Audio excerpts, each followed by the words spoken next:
Renovating a house is like a cake. You have to work on the inside first and kind of work its way out. That's kind of how you bake a cake, like a nice wedding cake. So we're finishing up the inside. The outside looks horrible, like a war had gone on. Since Gabe and I went shopping at State College Distributors, we bought all these tile and flooring. Right now we're finishing up all the installation, all the finishes in the bathroom. Paint is done. We got floor being installed. We got the ADU completely 100% complete with all the brand new luxury vinyl plank. It is vinyl, but it's very, very wood looking. And I would say this is probably the nicest luxury vinyl plank that I have ever seen. And now we're installing the engineered wood in the main house. A little bit pricier, a little bit more higher end.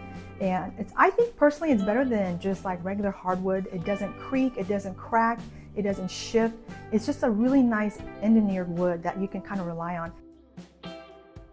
When Gabe and I were at State College Distributor, we were only able to see samples, but now that we see it in here at the house and full length with all the boards on the floor, it just looks so nice. This is incredible. The color is sublime. That's what I would say.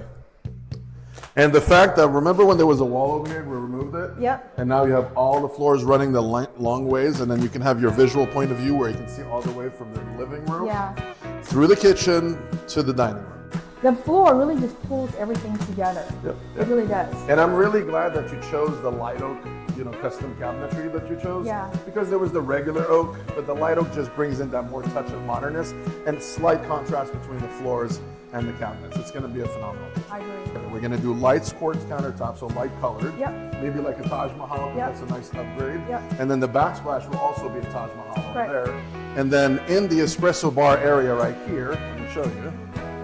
We'll have also the same kind of countertops over here, but I'm thinking about the whole wall to be in that Taj Mahal, and then we'll have some nice white oak shelves that are free flow. Oh, that looked really nice. Upstairs, little something that we had to do. This is the original plywood of the house, and because here there's plywood under it, which is this plywood that goes inside of the bathroom, then you have cement board, so you end up having this horrible step or trip hazard right here. So where we're at now is we're going to cover the whole upstairs with a second layer of plywood, so it'll be all flush. So that way when you're walking, you're not feeling any kind of change whatsoever. You can just walk on through and your foot lands on the wood exactly. So there's no difference whatsoever. That's what you expect in a high-end home.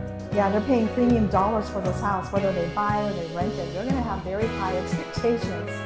They're going to be looking for the little things to be like, well, how come that? The devil's in the details, that's what they say. We are 6 months over my original timeline, but you know what? With any kind of flip and home renovation, always allow more room for yourself for money and for time for sure. Luxury flips, you will require a little bit more time. It's more square footage. You're gonna have to spend a little bit more time on the details and the labor and all that stuff. I mean, this house is like 3,000 square feet, 5 bedrooms. It's not your average house. It's going to be completely fully decked out, state-of-the-art home where it's just plug and play. You come in here and everything's set to go.